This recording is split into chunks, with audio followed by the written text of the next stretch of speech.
Will Jammu and Kashmir statehood be restored? In this article, we will discuss various issues and challenges before principle of separation of power and federalism. Why news? Considering the significance of the principle of the separation of powers, the Supreme Court had recently sought a detailed response from the center on the issue of restoration of the statehood to Jammu and Kashmir. Separation of power के principle के significance को consider करते हुए recently supreme court of India ने central government से Jammu and Kashmir के statehood restoration से related response मांगा है। Failure to restore statehood to Jammu and Kashmir is affecting the rights of the citizens there.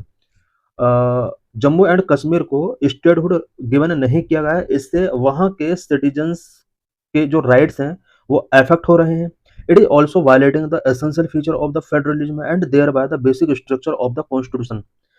Jammu and Kashmir को अभी स्टेटहुड गिवन नहीं किया गया है, ये फेडरलिज्म के एसेंशियल फीचर का वायलेशन है एंड कॉन्स्टिट्यूशन के बेसिक स्ट्रक्चर का वायलेशन है।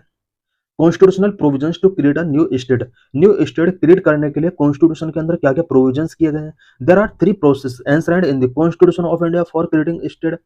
स्टेट को क्रिएट करने के लिए कॉन्स्टिट्यूशन के अंदर 3 प्रोसेस एंश्राइंड किए गए हैं। Number 1 admission, number 2 establishment, number 3 formation.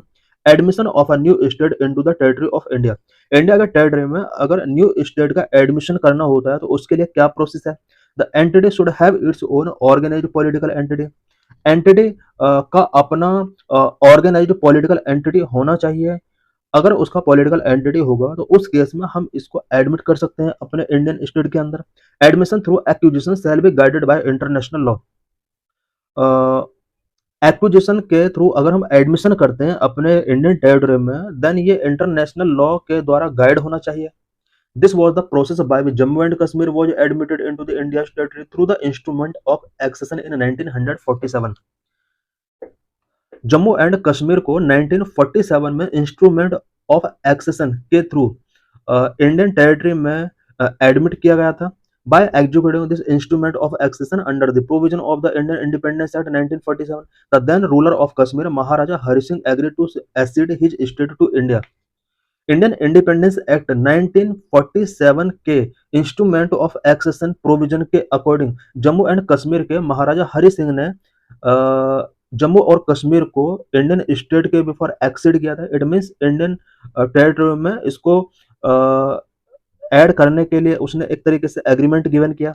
Establishing new state किस तरह से इस्टेब्लिश किया जाता है, इससे पहले हमने एडमिशन के बारे में पढ़ा। अब यहाँ पर स्टेट के एडमिशन से रिलेटेड प्रोविजन पढ़ेंगे। Territory shall be acquired as per the definition of acquisition in international law. किसी भी टेरिटरी को अगर एक्वायर करना है वो इंटरनेशनल लॉ के अकॉर्डिंग डेफिनेशन के थ्रू ही एक्विजिशन किया जा सकता है। India acquired Goa and Sikkim and established them as state.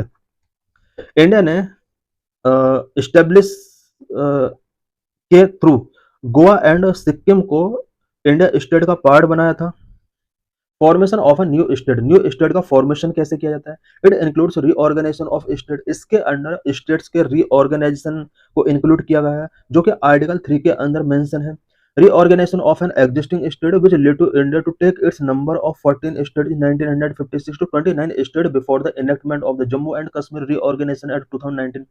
1956 में रीऑर्गेनाइजेशन के अकॉर्डिंग इंडिया के अंदर 14 स्टेट हुआ करते थे, but Jammu and Kashmir reorganisation act 2019 के बिफोर इंडिया में 29 स्टेट रीऑर्गेनाइज किए गए थे। Parliament power to form a new state by separation of territory.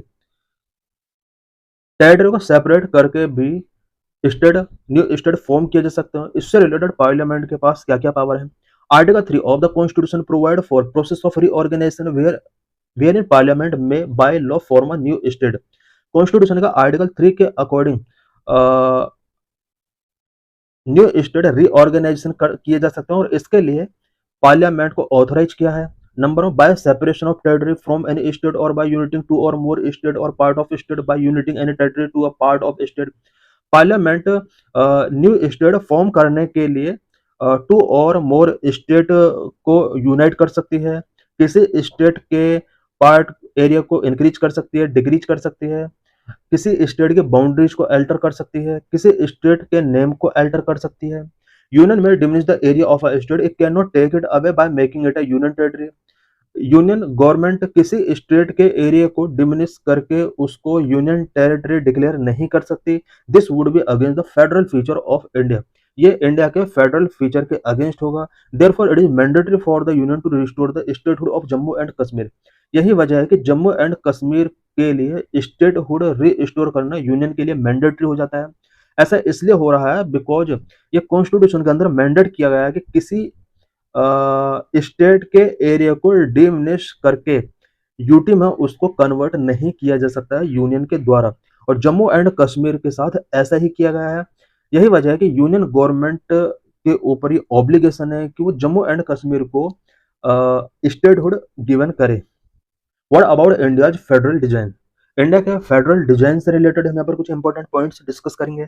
Article Article 1, India has been made a union of states, which means that it is indivisible and that state have no right to secede. Constitution का article 1 के अंदर India को union of states designate किया गया है। इसका meaning ये हुआ है कि इंडिया इंडिविजुअल है एंड स्टेट्स के पास ये राइट नहीं है कि वो सिसीड कर सकें। The word India reflect a unitary federation while the word Bharat is a cultural connotation which signifies that India has a composite culture and that there is unity in diversity.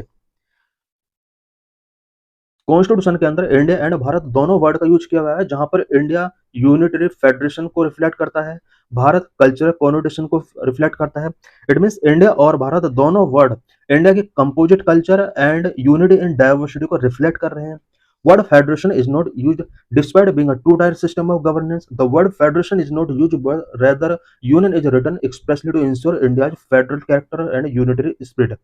Constitution के अंदर word two tier system of governance होने के बाद भी word federation को use नहीं किया है, इसकी जगह पर यूनियन वर्ड को एक्सप्रेसली तरीके से लिखा गया है सो दैट इंडिया का federal character and unitary spirit को इंश्योर किया जा सके। Express use of the word union makes the centre strong enough to protect the unity and integrity of the nation. The federal character is created to equitably distribute the resources, establish India as a welfare state.